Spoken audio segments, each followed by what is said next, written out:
Now, detonate the reality bomb!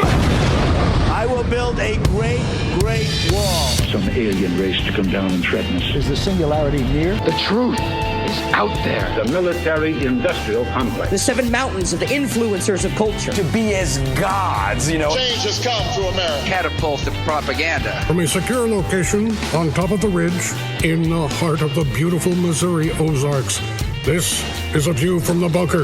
Now, here's Derek Gilbert. A couple of Saturdays ago, the New York Times published a story that has the UFO community in an uproar because it appears to be official disclosure of the existence of extraterrestrial life. Welcome to A View from the Bunker. I'm Derek Gilbert. We'll be talking about that tonight with our special guest who's got a new film coming out in just a couple of weeks. Want you to see it. Josh Peck and I had the opportunity to preview it at Skywatch TV, and we highly recommend it because it deconstructs the scientific possibility that extraterrestrials might have traveled the distances between stars to actually get to planet Earth. And then it goes on to answer the question, because if it's not aliens, then what are these things that are visiting us? The film, of course, presented from a Christian worldview, is one we highly recommend. It's produced by Creation Ministries International, written, produced, and hosted by our guest on A View from the Bunker, who was also a recent guest on Skywatch TV. This is the extended version of the interview, as we welcome, for the second time now, Gary Bates to the bunker. Good to talk to you again, Derek, as always. This is remarkable. Now, the Department of Defense did not officially release this video. They were spokesperson for the DoD was cited in the article as basically saying no comment. We're not responsible for releasing the video. The video was released and the story broken by the New York Times based on an interview with a gentleman named Luis Elizondo, who was the gentleman who headed up this program inside the Department of Defense from 2007 to 2012 to chase down or investigate reports of unidentified flying objects. When you see the video, it is obvious that the pilots appeared to be puzzled by what they saw. How do we interpret that kind of evidence? Or rather, should I say, how do you interpret that kind of evidence? Well, we should always interpret it through the lens of Scripture. One of the things we do in the movie, you've seen it, Derek, is even though it's a Christian interpretation, it's strongly evidence-based. We interview a lot of secular UFO experts.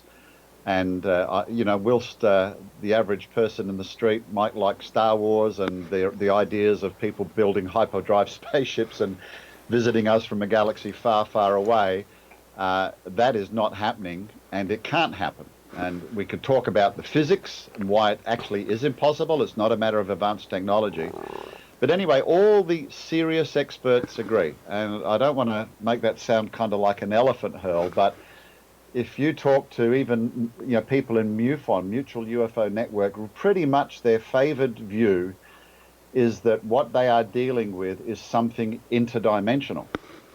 Interdimensional, in other words, these entities, whatever they are visiting us from another realm. When these pilots chase these UFOs, like this F-18 guy does, Navy pilot, he expresses surprise at the speed that it's moving because he can't catch it. In the movie, we showed a disclosure conference in Washington where 80 military Air Force officers, these are not just enlisted men, who have probably a lot more to lose than to gain by telling their stories, give examples of these things doing 7,000 miles an hour, doing right-angle turns without slowing down. I mean, it's impossible to have physical occupants on board to, deal with those G-forces and so on and so forth. And then they said they've even interfered with the operational readiness of our nuclear weapons. So clearly, they believe that they're dealing with something interdimensional. When we get into the area of abductions, we've got secular researchers claiming that these are beings coming from some sort of spirit realm. So here's the kicker. The naturalistic evolutionary worldview, based on a big bang billions of years ago, and you and I are just a giant cosmic accident, naturalism rules, cannot give you an explanation, I believe, for what we would call as Christians the spiritual or the supernatural realm. It's right in the wheelhouse of the Christian worldview, which is recorded and always indicates that there's always been a spiritual realm. There are beings that have crossed from that spiritual realm, and they've appeared physically, and they've done all sorts of things. They've affected nature. we're seeing the same old spiritual demonological guys dressed up in an acceptable new form. Sci-fi and concepts of aliens flying around in their warp drive spaceships is the #1 most popular entertainment genre today. As we speak, Star Wars has only been out a few days and setting box office records again. So, deception is nothing new. It takes on the form of whatever's acceptable to the culture. Yeah, and we talked about that for this week's Sci Friday that viewers will see tomorrow. Josh Peck, author of Quantum Creation and host of Into the Multiverse here on Skywatch TV, discussed that aspect of it. When you talk about interdimensional beings, how would they differ? And two questions, I guess. How would they differ from extraterrestrial entities? And I guess the follow-up question then is, if the UFO community is leaning toward an interdimensional point of origin for these entities, why do they not then view these entities through a biblical lens? Well, it's interesting, you see, because anybody, we work for Creation Ministries International. We're a scientific organization. We employ more PhDs than any Christian ministry in the world, and yet people think we're anti-science.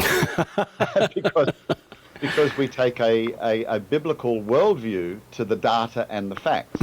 That's the issue.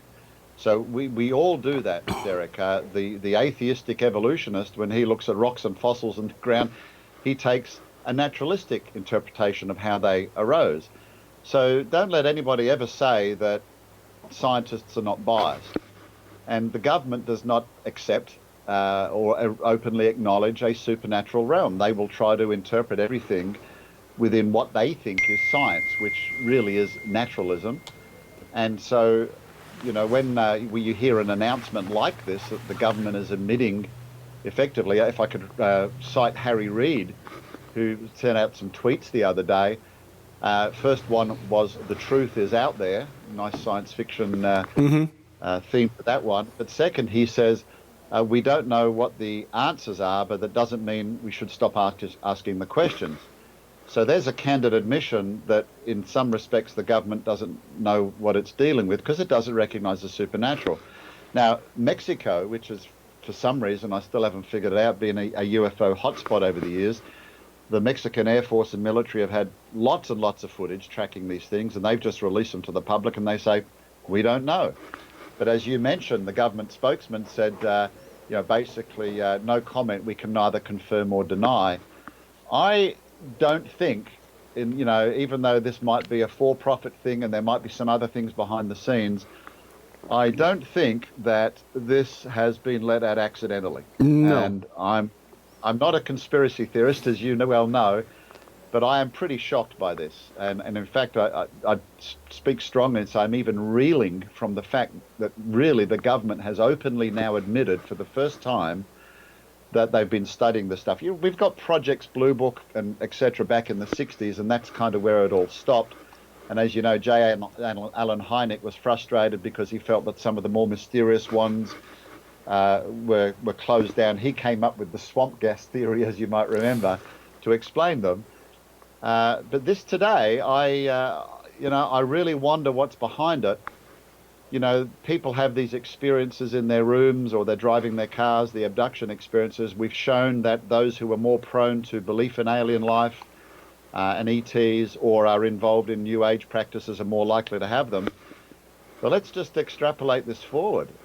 If the government is officially, let's say they officially come out, and this is what I'm concerned about, they officially come out with a statement and say, we have been visited by extraterrestrials over the years, we have evidence of it, because they don't know what else to describe it as, then you're creating or you're setting up the majority of the population as being ripe for deception. Talk about a harvest field for the enemy. And the second aspect of that, of course, is it's going to continue and further try to marginalize the Christian worldview, because we're going to say, no, ETs don't exist, and it's a demonic deception, is it? And the culture thinks about angels and demons as beings with fairy wings and pitchforks and so on and so forth, when that's not how the Bible describes it. So there's a lot we can draw from this statement. And that's why I think it's shocking and particularly worrying. Again, we mentioned the movie Alien Intrusion, which opens on January 11th around the country. You interviewed a number of experts, both Christians and, secular experts, including researchers such as Nick Redfern, who is not a believer in the extraterrestrial hypothesis, but he does not adopt a Christian worldview or a Christian interpretation of the phenomenon. Why were you led? And I should point out too that this film is an outgrowth of a book that you had written previously by the same title, Alien Intrusion. What led you to write the book, and then why take that book and adapt it into a film? Well, I didn't become a Christian until my adult years, and when I started working for the ministry, I realized the very, very strong evolutionary connection to science fiction. Now, don't get me wrong, I'm not anti-science fiction. I've seen every episode of Star Wars and Star Trek, but it's science fiction being the appropriate word. And Christians and even non-Christians, I think, we're all fascinated with the future. You know, we want to see what's going to be out there. And if you look at some of the early science fiction writers, they came up with the ideas of satellites and lasers. Great stuff. But most science fiction today deals with aliens. And Derek, life only arose by one of two mechanisms. Either we were created or we evolved. Now, when you extrapolate that, if I give you an example, I thought science fiction would be a good way to introduce people to creation subjects. And the very first UFO conference I attended, this investigator stood up and he said, well, we know the great science fiction experiment works, evolution, here we are, you and I are proof of it. And then he says, in a 14 billion-year-old universe as predicated by the Big Bang, there could be alien races out there that have evolved 1 million or even 1 billion years in advance of human beings. And can you imagine, therefore, how far advanced they are in their technology? And that's how come they can build warp drive engines and visit the Earth. And sadly, what's become mainstream science today is the concept that aliens are our creators. Because technology has, still trying to unravel the genome, the human genome and the DNA of every living creature. The human genome is the most complex coded information system we've ever seen. And Sir Francis Crick, 60 odd years ago, he was an ardent atheist. He said, when he looked at all this information, maybe aliens put it there. There's nothing new under the sun. The issue is always about God. And this issue is about God, whether there's a creator or not, whether he created alien life, via the means of a Big Bang and evolution. So that was the reason I got involved, but then I got more than I bargained for when I started attending these conferences and reading the literature.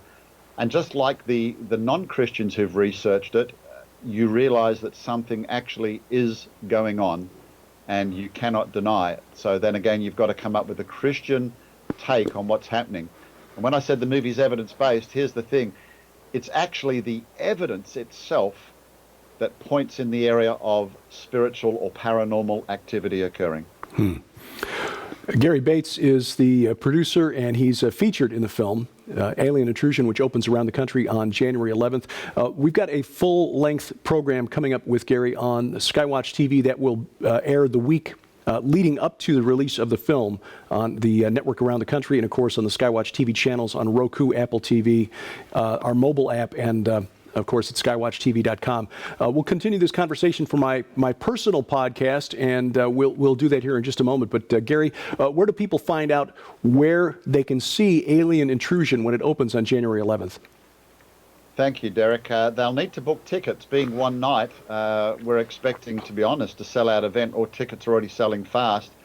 But they can go to alienintrusion.com. Right on the front page, it says find a theatre near you and buy tickets. Or go to the Fathom Events website, fathomevents.com, and they just type in Alien Intrusion and they can book tickets online there and find, again, a cinema that's near them. I appreciate the opportunity, Derek. Gary Bates, Creation Ministries International, the CEO, and again, we're looking forward to seeing the response to the film when it opens January 11th. And now we'll continue this extended interview for A View from the Bunker. Gary, we'll get another half an hour or so of your time here, and we appreciate, with all the items on your plate, that we can stretch out just a little bit now. The film, let's talk a little bit more about the movie. We had the opportunity to preview it here at Skywatch TV. Josh and I in particular, we pulled up a couple of chairs and watched it on the big TV off to my left, and appreciated the fact that you began the film with an examination of the science. You talked about physics during the early part of our discussion here, and why the physics precludes the possibility of the extraterrestrial hypothesis. Why did you choose to address the scientific aspect of the UFO phenomenon first instead of jumping right in with theology?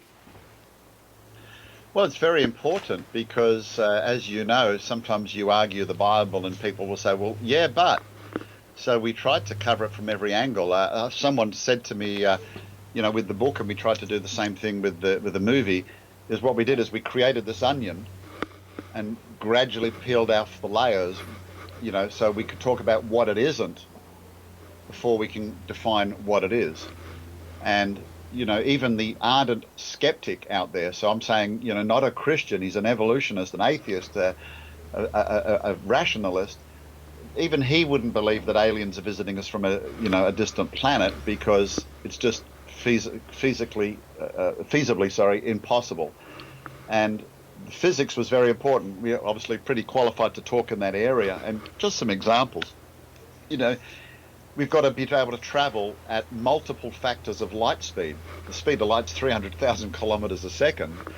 When Captain Kirk's, or Captain Jean-Luc Picard says, make it so, and they jump into warp factor 6, well, you'd be exerting tens or hundreds of millions of G-forces upon the occupants. Of course, science fiction to the rescue because they have these inertial dampeners on the craft that avoid that. Force fields to deflect all the matter that's in space because space isn't empty. If I wanted to accelerate something about the size of a softball, that's all, to half the speed of light, it would take the energy equivalents of 98 Hiroshima-sized atomic bombs. Just for something the size of a ball. And here's the problem. Even at half the speed of light, to be able to accelerate and amass G-forces that are not harmful to human beings, I mean, we can only suffer 9 Gs for a fraction of a second. It would take you dozens and dozens of years to slowly accelerate to get up to that half speed of light. And then when you get to your destination, you're having to slow down. It takes you dozens of years. And it's estimated there's about 100,000 particles of dust for every cubic kilometer of space. So if you impacted a grain of dust at even 1/10 of the speed of light, it's like 10 tons of TNT. Wow. Impacting on your spaceship.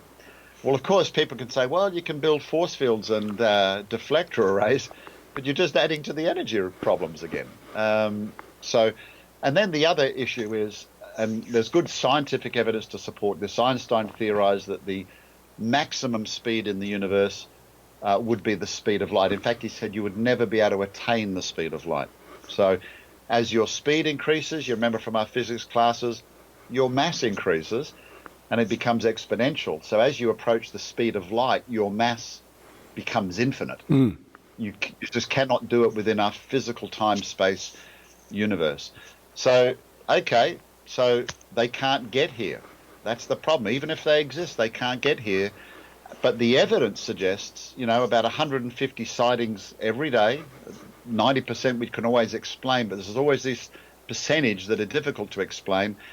And when they do maneuvers that defy the laws of physics, what do I mean by that? Well, that F-18 Navy pilot that was mentioned in the media the other day chasing that UFO, it suddenly disappeared.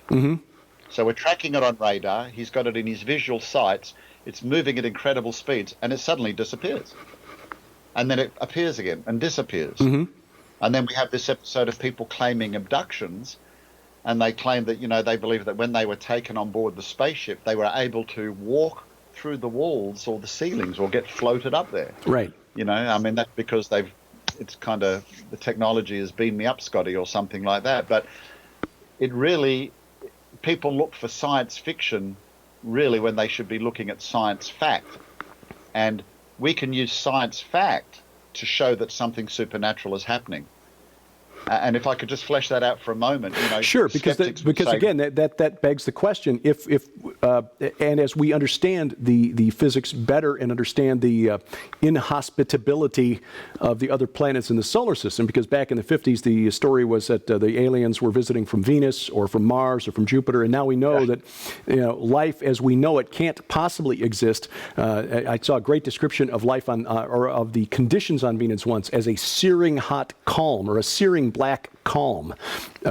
Impossibly hot, no light whatsoever. In other words, nothing can live there. So the point of origin for these aliens contacting contactees keeps moving further and further away. In other words, always somewhere we can't verify.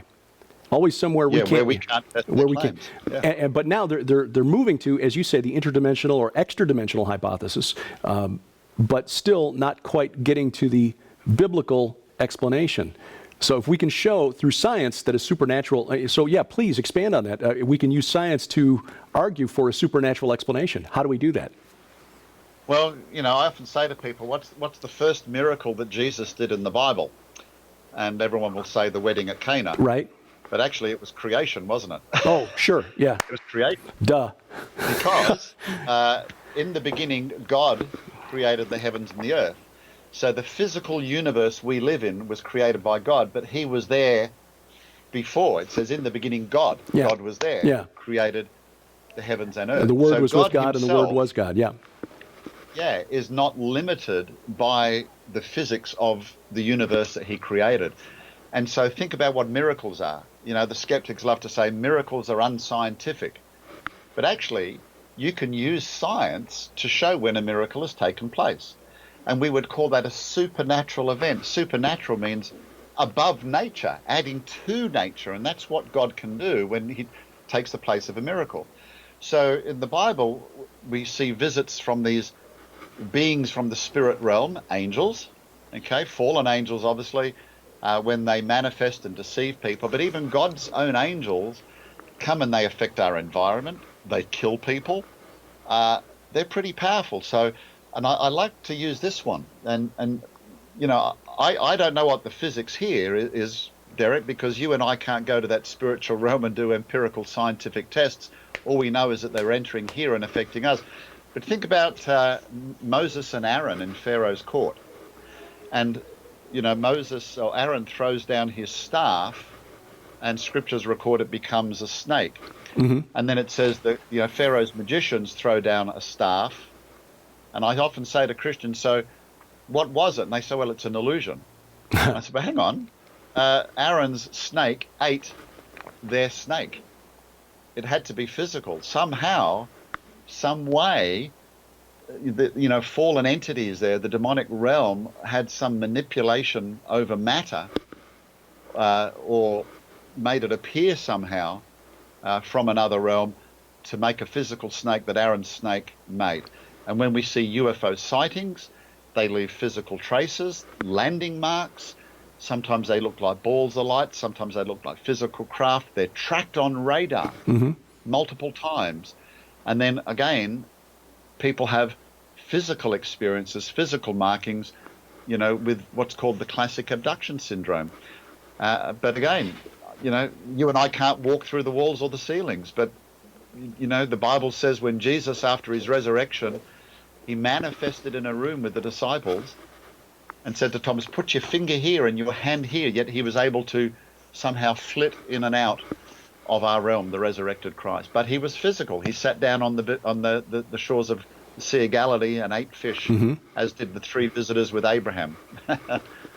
The abduction phenomenon is another aspect of this whole question. What is going on out there that true believers in the phenomenon will point to as evidence that extraterrestrials are visiting us. You spend a good deal of the film in the second half of the film, Alien Intrusion, dealing with the abduction phenomenon, talking specifically to a couple of contactees and one abductee in particular, Joyce Aarons, whose story we heard firsthand in Roswell, New Mexico this past year. That was remarkable. What is it about the abduction phenomenon that points to an interdimensional, it points to the interdimensional hypothesis rather than extraterrestrial. Well, again, we get this, you've mentioned the first one are the stories that people get where they come from. So ufologists, I suppose I qualify as one, people who research UFOs, we use a set of markers called the classic abduction syndrome. It was developed by secular UFO community, but it's actually very useful. You know, if you and I have a sore throat and a runny nose, we'll go to the doctor and he'll say, you know, tell me your symptoms. And then you can diagnose what it is. In the same way, we use the CAS to do that. And there are 8 kind of markers. And some of the common ones are not only the stories that people are told, but people claim that they've been taken on board a spaceship and they meet Jesus, Buddha, Muhammad, all living together in peace and harmony. And, you know, you fuddy-duddy Christians have got to get rid of your old ways and embrace the new age. Within that period of missing time, and what I mean by that is somebody remembers seeing something, they look at a clock, and the next second, 3 hours have gone, and it's under hypnotic regression when they recount these stories, by the way. But in that alleged 3 hours, they've been taken on a galactic tour, you know, traveling millions and millions of miles of space and then being returned to their bedroom. We have stories where women claim that they've given birth to hybrids, half aliens and half humans. They see the hybrid rooms on the ship, and they claim that they've been taken up because, you know, the babies needed breastfeeding, and yet when they come down, there's no evidence that they're lactating or anything. There are these components that cannot exist or cannot be happening in the physical realm. And you know, I mentioned it there. The real kicker is, John Ankerberg wrote about this. I quoted in my book. He said, "How credible is it to think that, you know, extraterrestrials will fly millions of light years to deny Christianity and support the occult? Why would they lie about things which we know are true? Why would they purposely deceive their contacts?" And one of the reasons we brought the movie out is, you know, and I've been doing this for a long time. I just said to one of my colleagues here, it still surprises me how widespread this is. You know, because we think it's a small percentage of the population, but it's actually increasing. The movie hasn't even come out yet, and our website is just being flooded with people with stories of being abducted and seeing things, and they're wanting to know if the movie will help them. Well, we hope it does. We hope it reveals to them the source, and secondly, that they get some closure out of it. And the most exciting thing about the whole movie, in this sci-fi, skeptical, rational age, it shows that Jesus is still the answer. He's the only one that can have the power over these entities that he created. So the nature, again, not only with sightings, but the nature of the abductions themselves tells you it's not happening in the physical realm. It's the evidence itself. And the stories of the abductees would suggest that the motives of the abductors is not for the good of those who are being abducted. It's there's some evil intent there. It's horrific, and one of the perverse things about human beings, Derek, is sometimes we can undergo an experience that is so isolating and so traumatic we don't talk to people. This often happens when I go out and lecture on the subjects. I'll see people at meetings, and sometimes I can see them from the front. They'll sit on their own, and then if they're brave enough, they'll come up to me after, because after a lecture, I've described what happened to them. So maybe for the first time in their life, they've got someone that they feel might be able to show them a bit of empathy. Because to be honest, the typical Christian reaction is, oh, well, you're demonically possessed, or, you know, you're having a psychological delusion.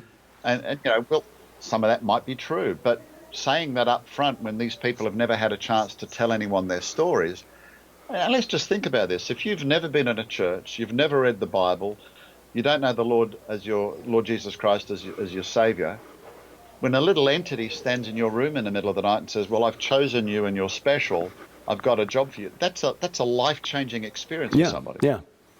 And something really happened, but that doesn't mean it was truthful, but something really happened to them.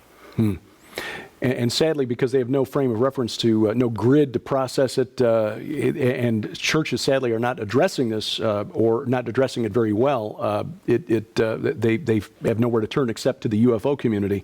And as researchers such as Jack Brewer have pointed out in his book, The Greys Have Been Framed, that's not always a good thing, because that community is more interested in substantiating and confirming its bias than in actually getting help for these people.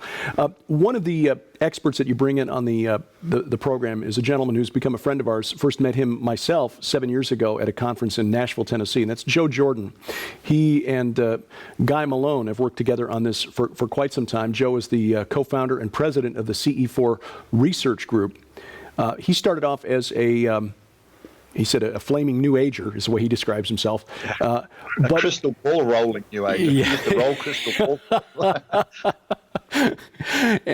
But because of his investigations and his willingness to follow the evidence where it led, as the state director for the Mutual UFO Network in Florida, MUFON's state director for Florida, he's now the national director for South Korea. He was led to conclude that this was the abduction phenomenon is spiritual or extradimensional, interdimensional, rather than physical. How did you and Joe connect, and what was it about Joe's research that you found to be credible?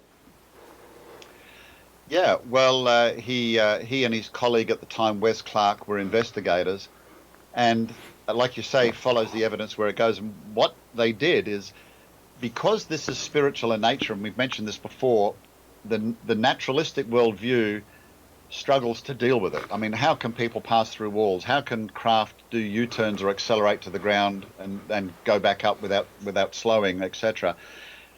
John Keel wrote that he sees serious researchers even going off the deep end, taken in by the strangeness of it all. Mm-hmm. But Joe turned around and he said, well, instead of looking at who is being abducted, is there a significant group of people anywhere who are not being abducted? You know, it's kind of the think outside the box. Mm-hmm. That's what I like.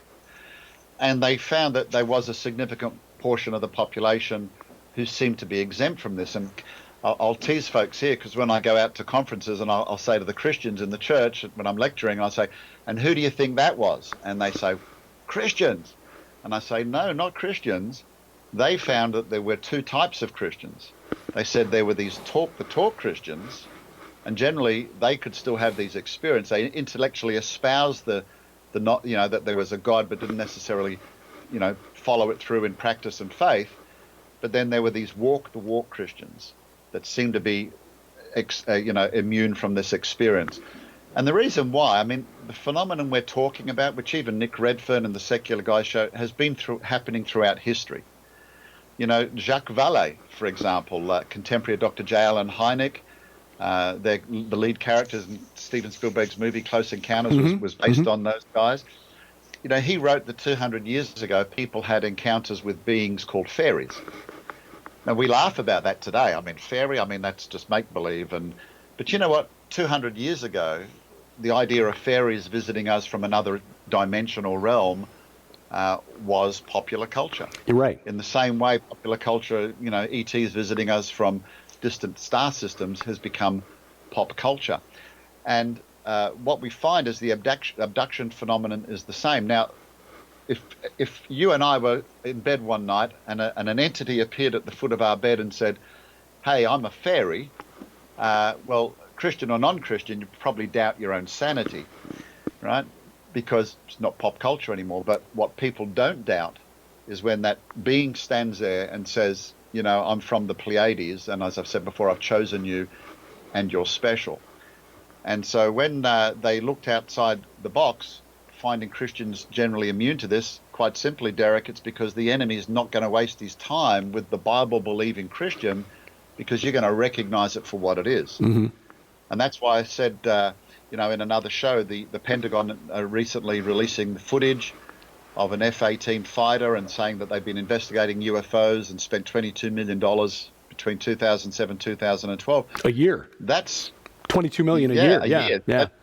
That's creating a ripe environment for deception. I mean, if the government literally comes out in the future and says, where we have been visited by extraterrestrials because they don't know how to recognize the phenomenon, then suddenly larger percentages of the population are open to that deception. Mm-hmm.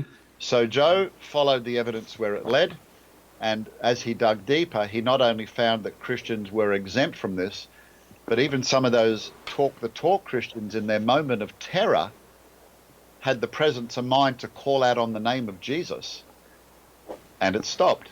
Or later they got saved and the experiences stopped. Now sometimes, because the enemy's an opportunist, he'll pop back again and try it, but they then knew to invoke the name of Jesus, and it stops long term. Mm-hmm. And you'll see people on the internet wearing foil hats and whatever to stop it. I can tell you the only thing that can stop it is the power of Christ in a person. That's it. Yeah, and that does argue for a supernatural, a biblical interpretation of the phenomenon. If these characters were literally from the Pleiades or Zeta Reticuli, there's no reason to expect that just calling on the name of Jesus would stop it necessarily. But what Joe's research found was that it is consistent when people basically trust in him to stop it. It ends. It goes away. And again, I'll point to Joyce Ahrens and her account in the film and elsewhere. It has just been absolutely remarkable in testifying to that fact. Circling back to the beginning of the conversation and this announcement this week by the the news story put out there by the New York Times, picked up by almost all the major media outlets. I've seen it CNN, Washington Post, Fox News, basically everybody, even the British press, the respectable British press like the Independent and the Telegraph, which normally leaves stories like this to the Mirror and the Sun and the Daily Mail, the Daily Express, that kind of thing. They've run with this story. They've showed the video from the F-18 cockpit cam. And you mentioned earlier, you said you're not a conspiracy theorist. I'm not a coincidence theorist either. I don't think it's a coincidence that the fellow who ran this program for the Department of Defense, Luis Elizondo, is now part of this group, the To the Stars Academy of Arts and Sciences, which is promoting education and entertainment projects to promote the idea that ET is visiting and that official disclosure is right around the corner. It was Elizondo, according to the Washington Post, who got that video before he left the Department of Defense 2 months ago. But what I find really curious, Gary, is that the board of directors, the team assembled for this To the Arts Academy, or To the Stars Academy rather, has a very heavy intelligence community presence. Mr. Elizondo, formerly DIA. Another gentleman, retired as a senior intelligence officer with the CIA, Dr. Hal Puthoff, who researched remote viewing on behalf of the government when he was at Stanford Research Institute, and so on. There are a number of others on this team who are coming from a background in the intelligence community or the defense intelligence complex, if you will. The former project director for Lockheed Martin's Skunk Works is on this team. So, not wanting to cast aspersions on their motives, because the CEO Tom DeLonge may have the best of intentions. He may genuinely believe he's doing mankind a service by helping us to better understand a confusing phenomenon. How do you interpret this? And again, what do we make of the fact that the intelligence community has been so heavily involved in the UFO phenomenon since 1947, and then in this new, what appears to be multimedia company to promote the idea among the public? Well, you're right. I first heard about it from the BBC News. I get their news feeds, and so it shows you how big it is. I've received literally dozens of requests for interviews just in the last few days about it. Sure. I'm believing in divine providence because it's all on the eve of our movie coming out. So. Yeah. But, well, yeah, and of course, our book was just released too. So it's almost like they're trying to help us. Amen. Get it in there, Derek. Amen. So, but actually, I'm with you on this one. Little bit of history. I'm Australian, but I did my secondary years schooling in the UK. My parents are British. And I actually joined the police force straight from school, do further education. But even as a teenager, I had to sign the Official Secrets Act. Really? And it basically said anything you learn while you're employed with the police force, you are not allowed to, if you've been given confidential information, you are bound for life. So respectfully, given the US's government's obsession with secrecy on so many things, I don't find it credible to believe that senior ranking officials from the US government, ex-ranking officials from the US government, have been given free rein and latitude to promote these ideas. You know, if the government's not going to come out and make an announcement, wouldn't it be convenient if a group of highly respected and credentialed gentlemen who worked for the government could perhaps make that announcement on our behalf? Soft disclosure. And yes, and as I said, I'm absolutely shocked by what's happened, because typically the government doesn't release things. And even though technically it hasn't been released by the Pentagon, except Senator Harry Reid has come out and supported it and justified it with tweets and so on and so forth. Trump's just announced that, he's going to be reopening up the space program, going to be giving it more money because of our eternal search for knowledge and so on and so forth. In all the years I've been involved in ministry and have been researching this, this is a landmark moment, I believe. I really do. And that's why I'm actually shocked and taken aback. It's not too strong to say I'm reeling from it, because it's a paradigm. It's the beginning of potentially being a paradigm changer. And in my book, I have earlier statements from the government and from research that they've done that said, to announce to humans that, we are not the only species in the universe, or even perhaps that we were visited, could cause widespread pandemonium and panic and all. And that's what they were worried about 30 years ago. But the culture shifted a lot since then. Yeah. We're just coming up, I think, on the 50th anniversary of Close Encounters of the Third Kind. It's 50 years ago. It's become mainstream now. And, we showed it in the movie and in the book, 80% of Americans, which must include a lot of Christians, Derek. Sure. 80% of Americans believe that aliens have visited us or are presently visiting us, and that the government is hiding it. Yeah. So, and at the same time, the population. And at the same time, you've got the Barna Group research showing that only 10% of Americans have a biblical worldview. So we are sadly unprepared to deal with this question. Yep. Well, hopefully we can lead the way, and that's why we appreciate your ministry there in helping bring awareness to these things. As I said, it still never ceases to amaze me how widespread it is, that the enemy is so brazen. People are just continuing to contact us, share us their experience. And we mentioned Joe's research. Well, I can confirm it in spades, because since the publication of my book, and Joe and I have actually got something set up to try to deal with, if you like, the aftermath or the result of what we think the movie is going to have, because people are going to see it and they're going to say, that's me, and they're going to be looking for help. So we'd certainly appreciate the prayers of folks on this. It's a mammoth thing that probably is waiting as we're going to have to undertake.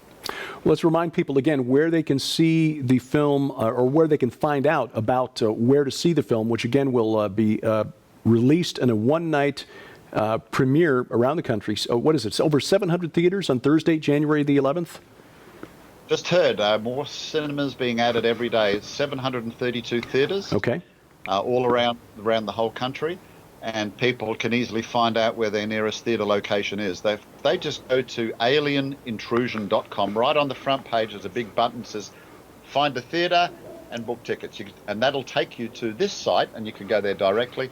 fathomevents.com, punch in Alien Intrusion, you'll see a movie page. You put in your zip code and you'll get up 3 or 4 cinemas that are near you, and then you can book your tickets from there. But it's one night only, and encourage people to book in advance. Now, we've already had people asking us, Gary, in case they can't get to the theater on that Thursday night, how soon before the film will be available on DVD or Blu-ray? Well, as you know, we've got contractual obligations to theatre distributors, so there's a limit on how long we can come out with something beforehand. And remember, we are actually a global ministry. We've got offices in 7 countries. So US audiences get to see it in January. In other countries, the release is February or March. So now we have to observe the moratorium, or the waiting period after the March release. So we're now pushing this off, to be honest, towards the middle of the year. And all CMI DVDs are subtitled. Our documentaries we actually also produce in 16 languages. So we've still got a lot of work to go to produce the DVD. I'd say we're probably looking towards the middle of next year. So if you want to see the movie, folks, you're going to have to get along to a theatre. Hey, if it's a couple of hours drive, I believe it'll be worth it. Well, I know here in the Ozarks we've got one in Springfield, one in Joplin, and I believe one down in Fayetteville, Arkansas. But again, alienintrusion.com, the website will take you to the theaters, a place where you can find a theater near you to see it. Thursday, January 11th is the night that it opens. We highly recommend it. It's very well done. Josh and I were very impressed. Again, the way it lays out, it was beginning with the scientific aspect, the question of whether this is even scientifically possible, debunking that first, and then moving on to, okay, since we know it's not that, let's explain what it is. I think that's very well done, very systematic, very logical, and incorporating the views of secular researchers, I think, was very well done. Nick Redfern, Guy Malone, Johnny Hunt, who viewers may recognize, as well as a gentleman I had the pleasure of interviewing for the first time very recently, Norio Hayakawa, who came into the UFO phenomenon as a true believer and finally came to the conclusion that it is, in fact, extra-dimensional, interdimensional, supernatural, not extraterrestrial. So again, extremely well done. We can't recommend this highly enough. And because more Americans believe in E.T. than in the God of the Bible. Shocking. Yeah. Can I say too, Derek, yes. And maybe you confirm this, it's a very easy movie to take your non-Christian friend along too, because we spend a lot of money on great animations and footage, so it is kind of a sci-fi movie, and initially we fly under the radar. So it actually, I think it's entertaining. It moves along. Visually, it will be interesting. It's not just a bunch of old guys like you and me talking about it, right? Right. And good production values, too. So, yes, that's an important thing. And you're right. This would be a great witnessing tool. So, again, I think that's why we're already seeing requests from people about the DVD, because I think people perceive that this will be a wonderful witnessing tool for people who are curious about the possibility of extraterrestrial life, but have not been exposed to any point of view other than the ancient aliens evangelists who get all the airtime on the cable networks. Gary Bates is the CEO of Creation Ministries International. Check the show notes below this video or at VFTB.net for links to Creation Ministries website and, of course, a link to the Alien Intrusion website as well. Gary, thank you for taking time out of your schedule to talk to us. Anytime, Derek. It's always a pleasure. Bless you guys.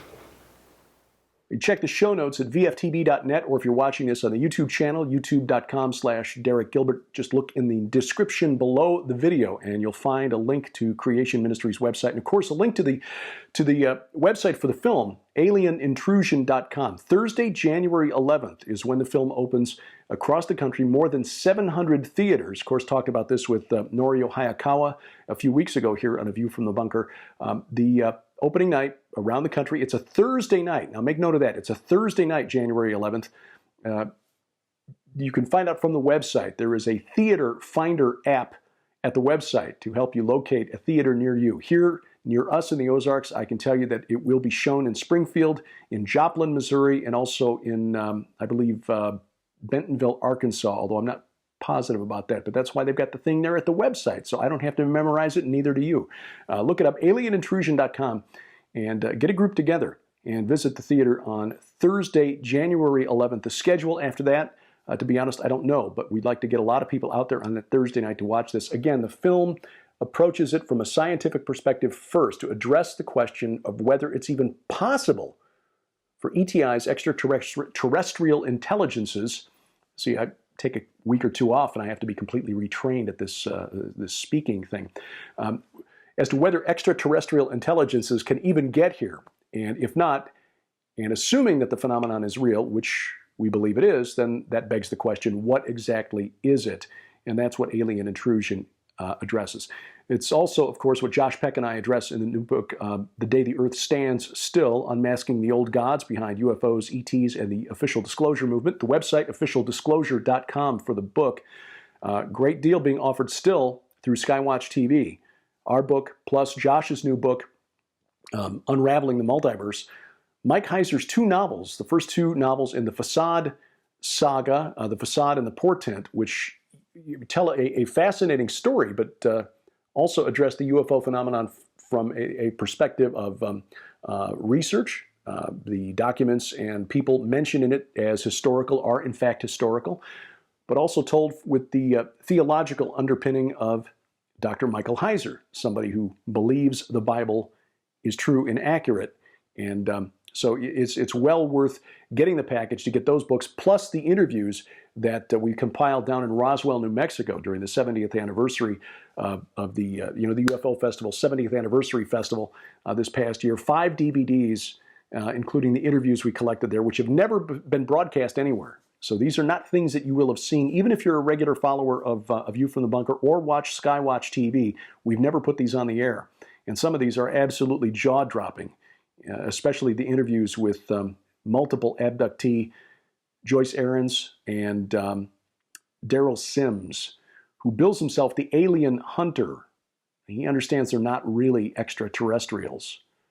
He just calls them that, or calls himself that, so he gets invited to the UFO conferences, and then he can actually, share some truth. So check those out. But you'll also see Gary Stearman, Dr. Chuck Missler, Tom Horn, the late Chris Putnam, Mike Heiser again, Joe Jordan of CE4 Research Group, Guy Malone, our missionary to Roswell, New Mexico. Fascinating stuff. And all of that will be linked in the show notes. You'll find it also linked at the website officialdisclosure.com. Now, what is really going on with this group that has that's responsible for the release of the video? Luis Elizondo, who headed up the DoD project, the Pentagon project to investigate mysterious unidentified flying objects, is the one who got the video to the press. But he's also the global director of security to the STARS Academy of Arts and Sciences, which is the group headed up by Tom DeLonge, formerly lead singer of Blink-182. Well, my skeptic side says that this is a for-profit venture. They raised over $2 million as of this recording to help produce content, both educational and entertainment, that promote the idea that ETIs are real and that they're visiting Earth. Mr. Elizondo appears to be convinced that that's the case. Mr. DeLonge also appears to be convinced that that's the case. But when you look at the who's who, the board of directors, the officers of this new organization, there's a very heavy intelligence community presence there. The former program director for Lockheed Martin's Skunk Works, that's its experimental aircraft site facility at Area 51. Dr. Hal Puthoff, who was in charge of the remote viewing experiments at Stanford Research Institute, among other things that he did for the intelligence community, former intelligence officers connected to the organization. Now, does that mean that everything that they're putting out there is untrue? I mean, it may just be that they're taking their experience, their work experience, and trying to make a few bucks on it. Can't fault them for that, I suppose. But it may also be that they're there to propagate a certain narrative.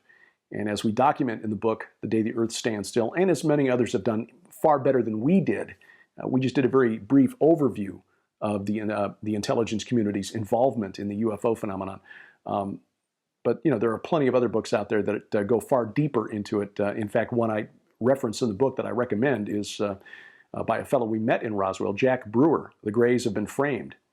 And that deals specifically more with the abduction phenomenon, but with how the testimony or testimonies of contactees and abductees is being used to propagate the idea that we're actually being visited by ETs.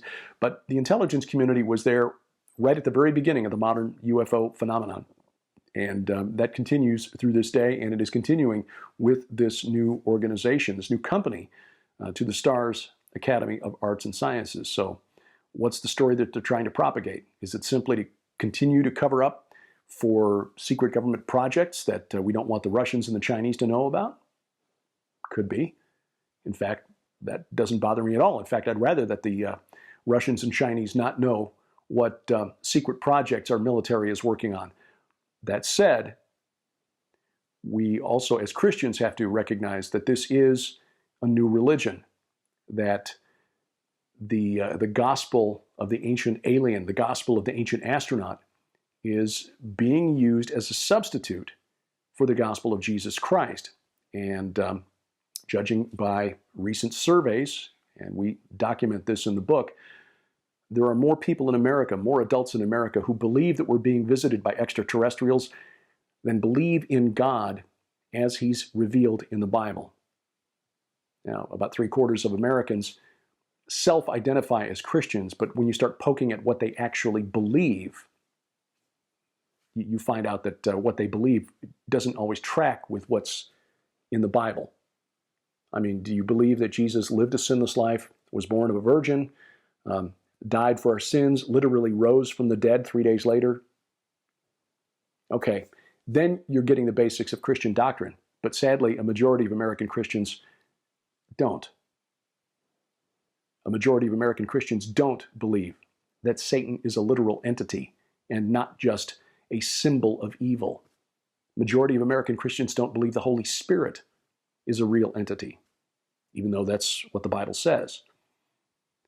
What we believe about God is not like going through Old Country buffet. You don't get to pick out the stuff that you like and ignore the stuff, the vegetables and the stuff that you don't want to eat.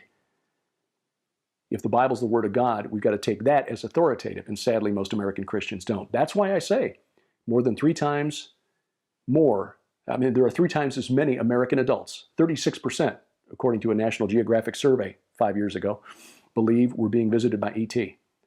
According to the Barna Group, only 10% of Americans have a biblical worldview. So this is a mission field, and that's why we spend so much time on it. And in the weeks ahead, hope to have more guests on to talk about this and what this odd release of information at the same time as this company with some heavy hitters in the UFO community and the intelligence community have launched. So keep your eyes open for that. And again, check out the movie Alien Intrusion as soon as you can. If you can't make it on Thursday, January 11th, the opening of the film, just pay attention to when it will be available near you, and at some point down the road, it will be available on DVD and Blu-ray, and you want to get copies and hand those around as soon as that's the case.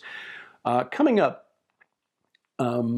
schedule-wise, because I've been focused on getting a chapter written for a forthcoming book over the holidays, did not book any new guests here, but hope to have some guests announced soon. Like to get back to a regular weekly schedule of broadcasting here on A View from the Bunker, and hopefully get a little bit of a room set up with maybe some more decorative stuff in the background here for the visuals on the video channel. We will tell you we've got a couple of things lined up for 2018. Of course, the first conference of the year is the Hear the Watchman Conference, which is returning to Dallas March 25th through the 22nd through the 25th. I'm sorry, March 22nd through 25th of 2018. Information is available at hearthewatchmen.com. Sharon and I will be there. Josh Peck will be there. But you'll also see some new faces, at least for a Hear the Watchman conference. Bill Salas will be there. Of course, some old friends like L.A. Marzulli, Pastor Carl Gallups, a new friend, Rabbi Zev Porat, coming back from Tel Aviv. We look forward to seeing him and his wife Lynn in Dallas.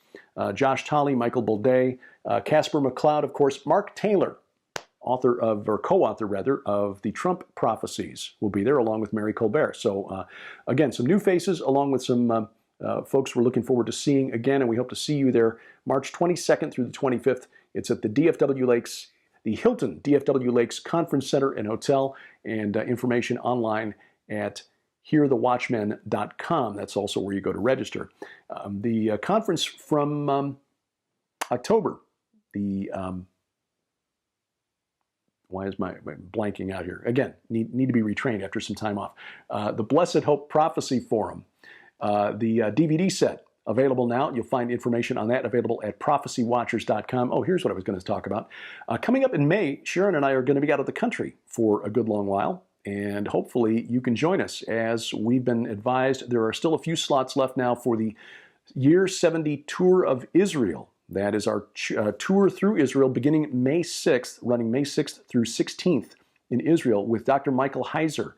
There'll be about 100 people on the tour in all, and we will see some of the great sites in Israel, including some of the sites that you might expect from a Mike Heiser, Derek and Sharon Gilbert type tour, like Mount Hermon, Gilgal Rephaim, the Qumran Caves, of course, Tel Dan, great archaeological site that I'm very curious to see.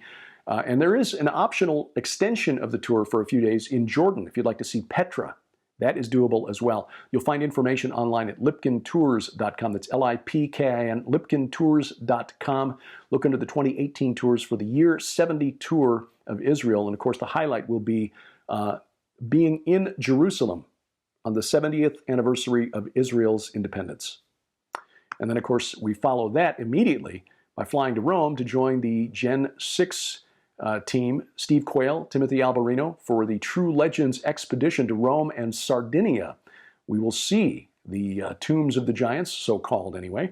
I'm looking forward to seeing the Tophets, the Phoenicians, descendants of the Amorites, did indeed practice child sacrifice. The God to whom they sacrificed is of great interest to me, and I'm going to be digging deeply into that subject in my forthcoming book for later this year.